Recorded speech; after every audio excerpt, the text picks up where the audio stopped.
We have around 30 minutes, and we have 3 people, and so we'll see how long we go. My guess is we might go a little bit longer, but that's okay, because you don't have classes at 10 o'clock.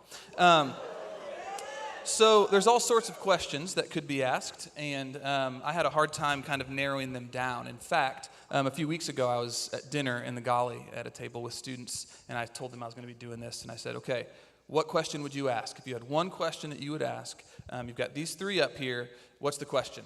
And the very first question that was given to me was, at homecoming, Mrs. Eubanks was presented with two tickets, or sorry, Mrs. Weedman was presented with 2 tickets to a cruise anywhere in the world she wanted to go. And so the first question that a student said was, I want to know, where is Mrs. Weedman going to go, and is she taking Dr. Weedman with her? So there's the first question.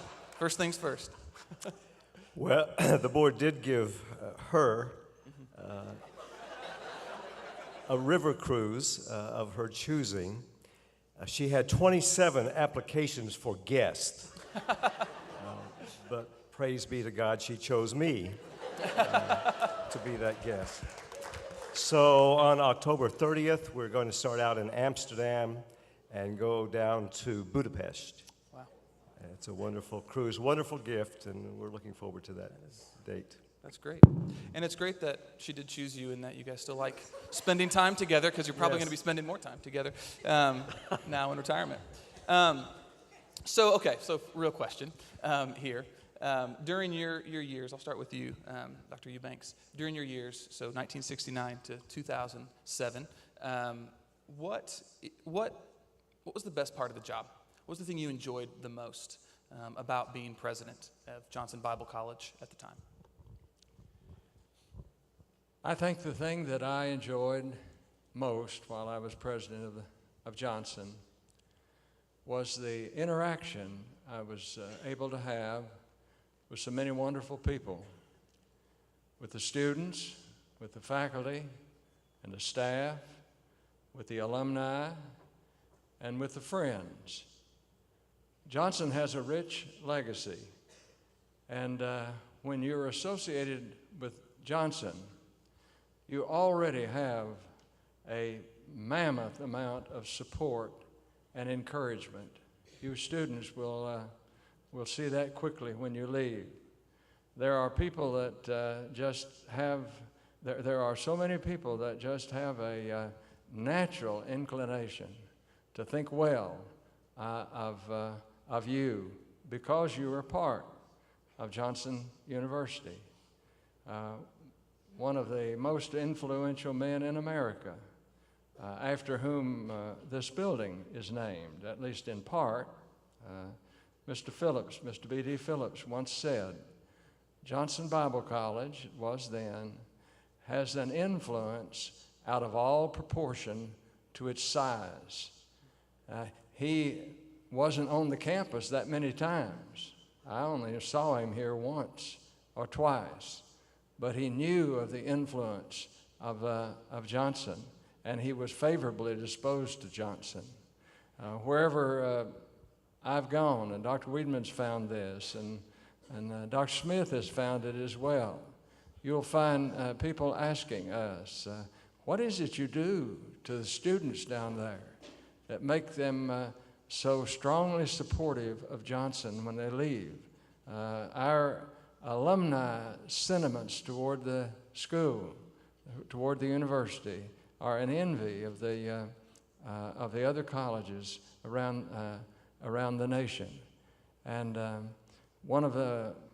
I think my greatest blessing was just interacting with the people here on campus and people off campus who are so favorably disposed to us, and just have a positive feeling towards you before they even meet you. That's great. That's great. And how about the same question for you, Dr. Ditto. Dr. Eubanks said well what I had thought too. The best part of the job is working with good people, students and faculty and administrators and supporters and encouragers as well. I think for me, typified in graduation, some of you have heard me and others will hear me say, at graduation. We were glad to see you come, and now we're glad to see you go. Not because we want to get rid of you, but because that's why you came, and that's why we are working here. We're glad to see you come because we want to help prepare you to extend the kingdom of God among all nations. We're glad to see you go, not because we want to get rid of you, but because we want you to go forth for that purpose.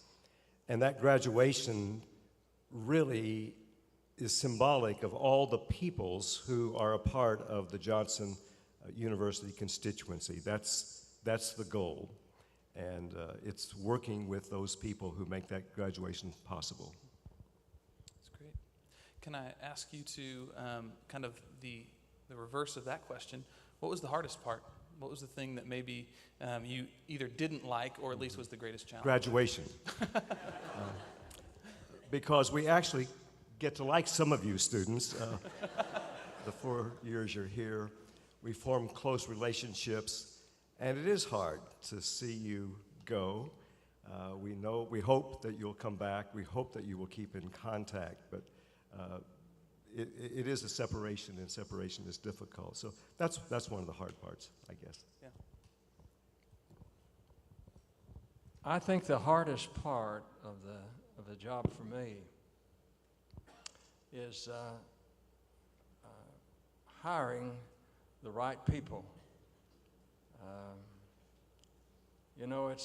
It's a grave responsibility to call people to minister at this institution, because we don't release people easily. We don't terminate people easily. It's a great responsibility to come and to serve, and it's a greater responsibility to keep. And so the hardest part of the job for me was the agony and the prayer that went into to calling the people that we have, and of course you know the people we have, and so God has blessed us with such a wonderful faculty, a wonderful staff, 2 great men right here. We've truly been blessed, but it's a hard job, and I think anybody in a leadership role where you have to call people to jobs will realize that's a heavy responsibility. You started off well hiring faculty. Yes, this is my first hire right here. We won't hold that against you.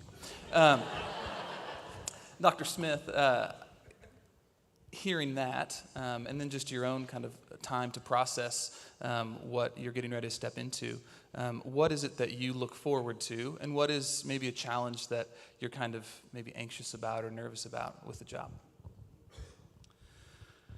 Well, I think, again, the thing I most look forward to is being able to represent this university before those folks that both Dr. Eubanks and Dr. Weedman are talking about. I should have expected it, but I never dreamed that I would receive the kind of support and encouragement and prayers that I have. The day of the announcement, I got 459 Facebook friend requests. And I had to call Rochelle Baggett in to tell me what to do with it, because I had no idea what to do with all that. I got a note yesterday from a graduate from the 1940s. The handwriting was very, very shaky. You could tell. And it just said, I wanted to write a note to thank God for you and to let you know that I'm praying for you. And I've enclosed a check for the university in your honor. And to be able to get out and meet those folks and to work with them, I greatly appreciate being on campus. And I hope that you all recognize that how much I appreciate our students and our faculty and staff. But I think I'm looking most forward to be able to tell your all's story to others who haven't heard that story. That's great. Yeah. And then any challenges or anything? Oh, my goodness. People say, are you excited about becoming president? I say, yes, I am. I am excited, and I'm terrified at the same moment. You know, there are problems that I know are there. There's the known, and those are scary enough. But of course, always the scariest thing is the unknown. And I'm sure both Dr. Eubanks, Dr. Weidman could say there were challenges that happened. There were things that happened that they didn't dream that would happen. That they would have to face. They would have to face that. And it's just that unknown that I think is the hardest thing to think about. Looking back over your time as presidents, I really want an honest answer to this, okay, so we don't have to be humble. We all could list a number of things from your years as president, and Dr. Weidman, from your years, great things that you did, and things that we now are blessed with here at this university that can be traced back to decisions that you made or things you did. So I would love to hear from you, Dr. Eubanks, and then from you, Dr. Weidman. What is, in your opinion, the best thing you did? The best decision you made, the best thing you did as president? And again, don't be humble. Oh, I have no difficulty answering that question at all. When I became president of the school here, I was 32 years old. My total preparation for assuming the job, I had no idea that I was even being considered. I had taught here for 10 and a half years. I had ministered as a student in Kentucky for 3 years and was ministered at Woodlawn Christian Church while I was teaching during all that period.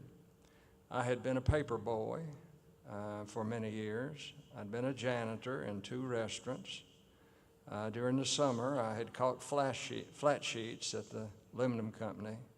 That was my total preparation for becoming president of Johnson Bible College. The thing that I did the best was choosing administrators. And I chose men, none of whom, I think all of whom, like me, were not professionally prepared for the job, with the possible exception of Dr. Beam, who I had a Doctor of Education degree, but was mainly an English teacher, became our academic dean. But when I retired, our administrators, I think averaged at least 20 to 25 years of service to the university.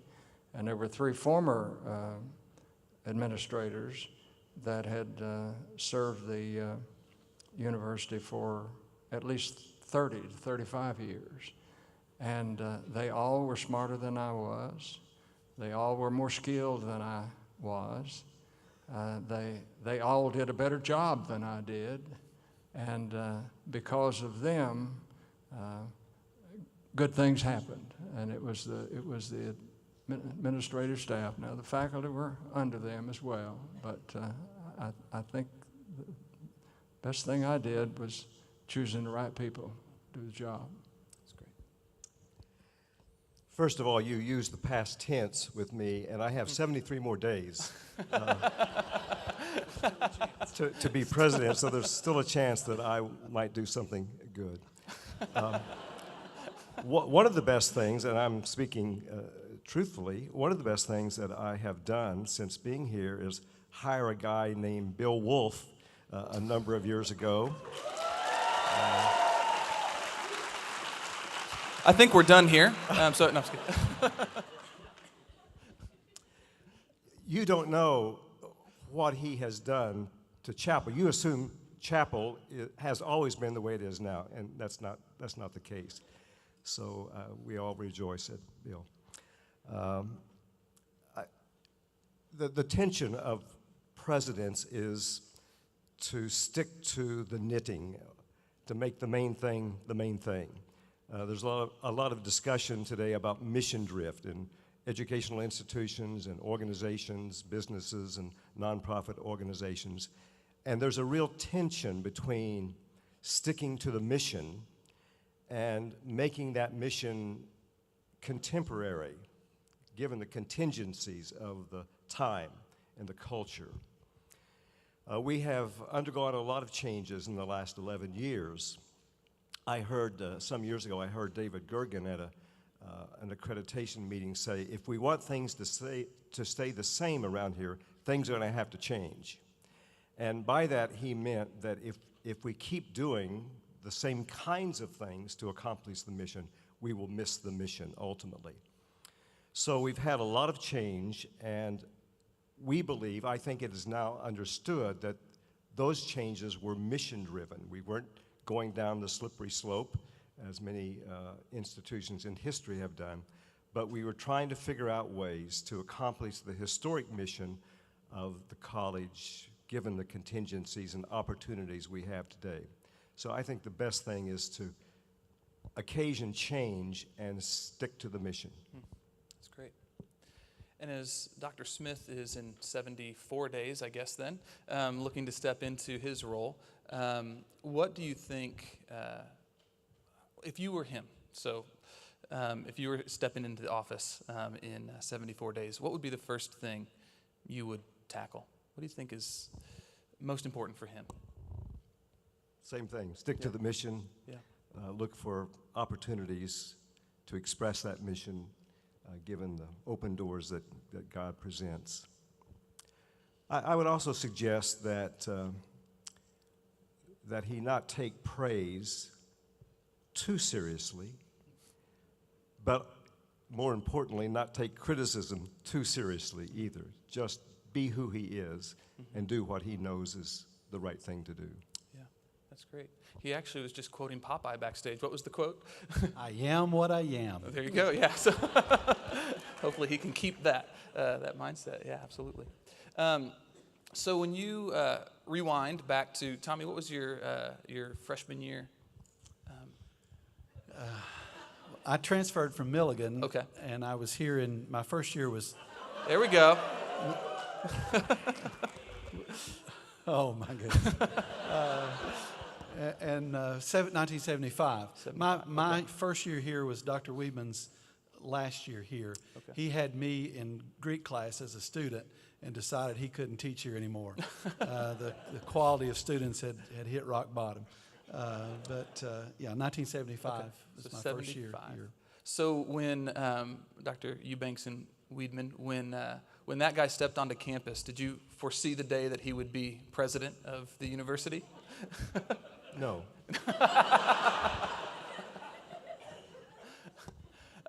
Looking back to your time, that's just, there's nothing more to say, right?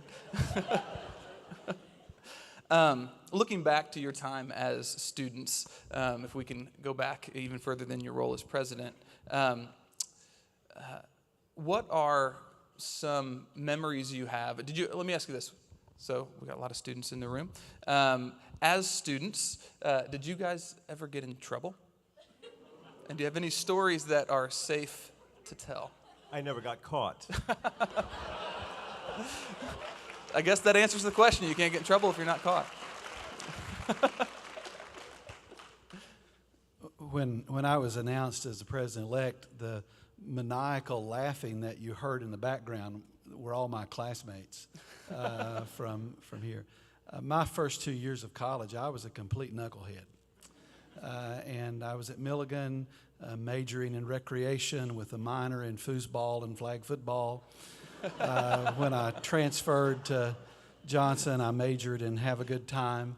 I was always blessed, and my fellow students despised me I hardly ever studied. The Lord blessed me with the ability to read things and remember them. And so they would study for hours for a test, and I'd study for 15 minutes and make better than they did. I dislike students like you. I know.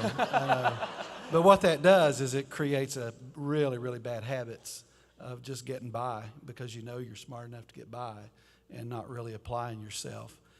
And so I did not my first 2 years. So there was absolutely no way they would have thought that I was even going to graduate, let alone do anything with it. But two things happened after my sophomore year. I took the youth ministry at the Woodlawn Church. I became the youth minister there. And in August, I got married. And very quickly in that semester, my wife came home from work one day. She worked at TVA, working really hard to put me through school. And she came home. What have you been doing? Well, I played basketball all afternoon. And she said, "Did you have all your schoolwork done?" I said, "Nah, I'll get to it sometime." And I still remember the speech. And the speech was, "I am not going to go to work every day for you, and you goof around, fool around, and you get with it." Now, it was not as nice as I gave you the clean version of that. But for once in my life, I listened to good advice. Had a 4.0 my last 2 years of college. I didn't like students like you. Finally got serious. That's great. Dr. Eubanks, what years were you a student? What years were you a student? I was a student from 1953 to 57. I graduated in 57, and I got a master's degree. Oh, there's a picture of you that came up as well. So there we go. I thought they really liked the year 1957. And I was like, what happened in 57? You didn't realize I used to wear a flat top. I wore a flat top when I became president for a little while. 50, and then I graduated with a master's degree in 58 and started teaching in the fall of 58. Wow. So how have students changed from 58 when you started teaching to 2007 or maybe even 2018? Or have they changed?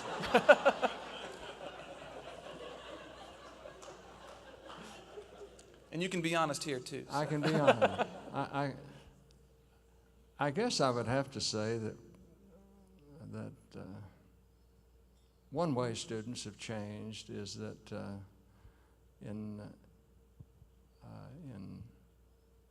when I came here, basically students, accepted what the professor said,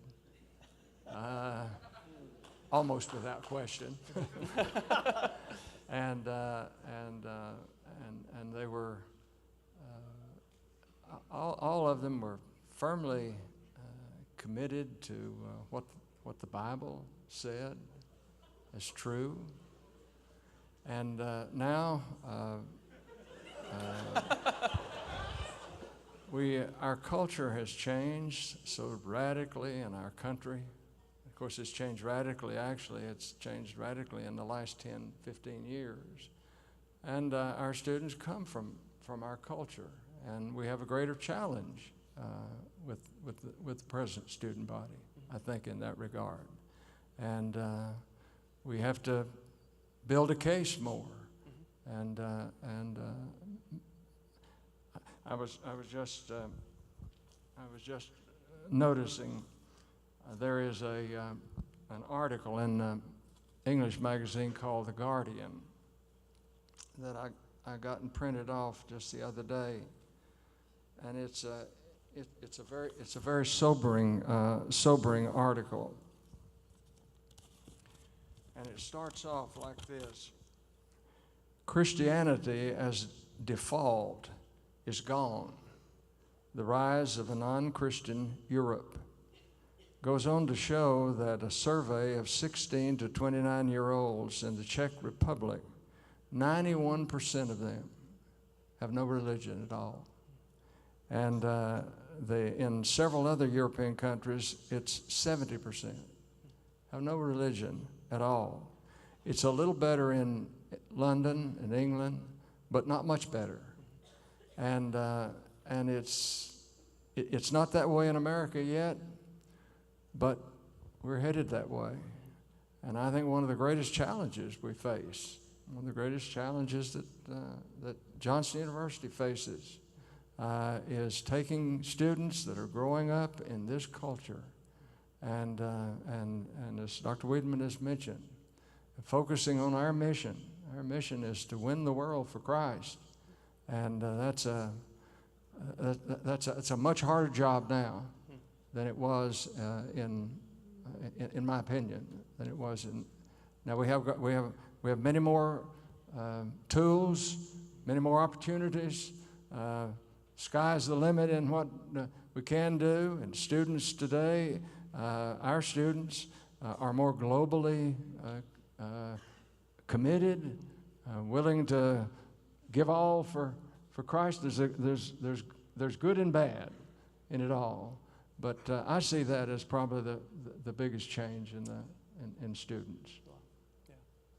So with that in mind, Dr. Smith, as you look again 74 days from now, what are your first priorities as president to keep us on mission, as Dr. Weidman said, being the greatest challenge? Well, there's certainly ongoing priorities, and the first thing to do is find, which isn't hard to do, find out what we've been doing well and keep doing it. My prayer every day is, oh Lord, don't let me mess this up. And there's so many good things to continue doing, and that's the first thing, is make sure that we do that. There's also some priorities that have already been set. We've got buildings we've got to build and pay for, and those are probably the things that are forefront in my own mind of making sure that we complete those projects well. And then we've got plans, for the next thing, and we want to make sure that we can move on to the next thing, that we do what we've planned to do. So those are already sort of set kinds of things. There are a couple of other things I want to do. I want to emphasize more mathematics and science. I think that if we're going to reach this culture for Christ, we live in a scientific, quantitative culture. And if our students are not well educated in math and science, they can't function well in this culture. So that's a big task ahead of us, to emphasize math and science. I think we can also do some really good things with athletics. And I see great value for expanding our athletics program. I'm so excited.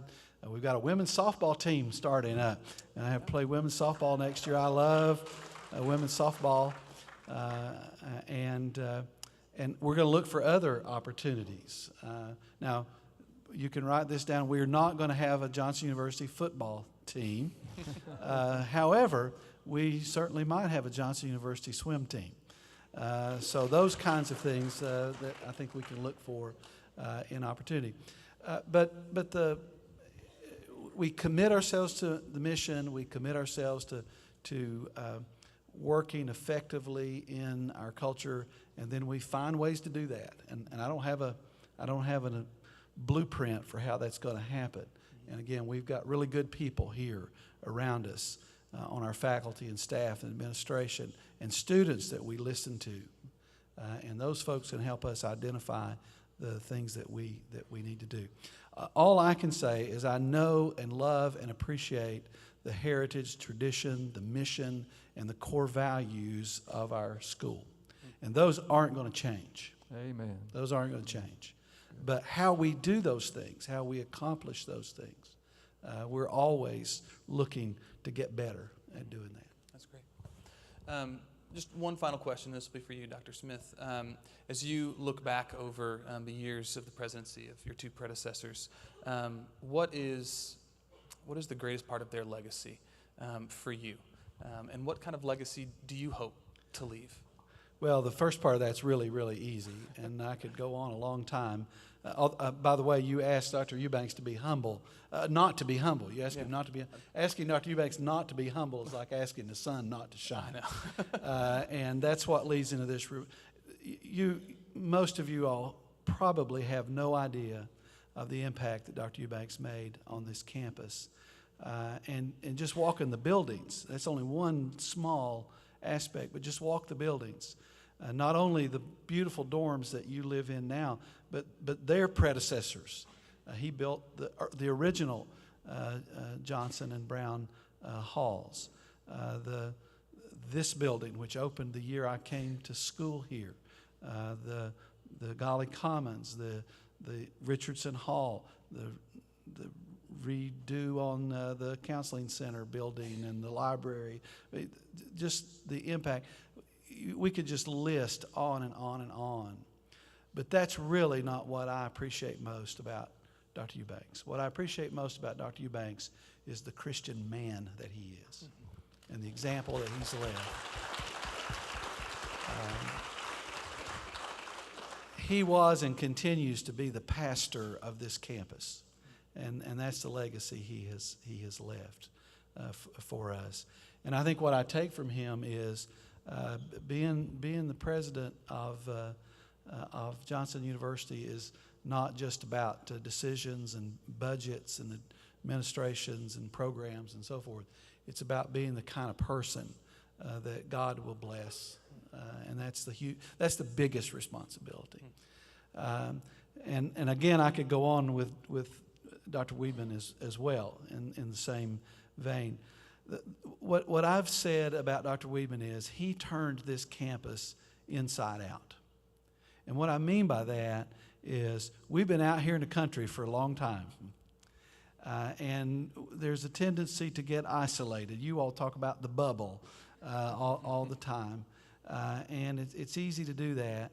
And what he said when he came in that I think has radically changed this campus is he said, we're going to be good neighbors. We're going to be good citizens in our community. And we're going to get to know this community, and we're going to do good in the community.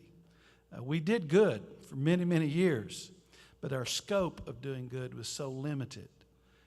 And what he said is, let's look outward, and let's really connect in meaningful ways with our community, and let's lift our eyes up beyond just our own knitting here. And of many things that I would take from him, that's I think the most important thing that I will take. Both of these men have been mentors to me in ways that I can't take the time to explain. And that's why there's been continuity of leadership here. That's why Johnson has been able to stay to its mission true, is because God has provided at every stage the kind of leadership that this school needs. And I just pray that I can fulfill that as well. Bill, we have a question before you close this. Okay. Who's your favorite?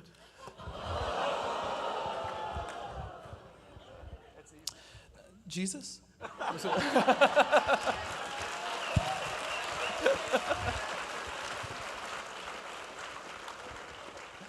My favorite as a student was Dr. Eubanks. My favorite as an employee was Dr. Weidman, and we'll see. Thank you all so much. Will you guys help me thank them? Thank you.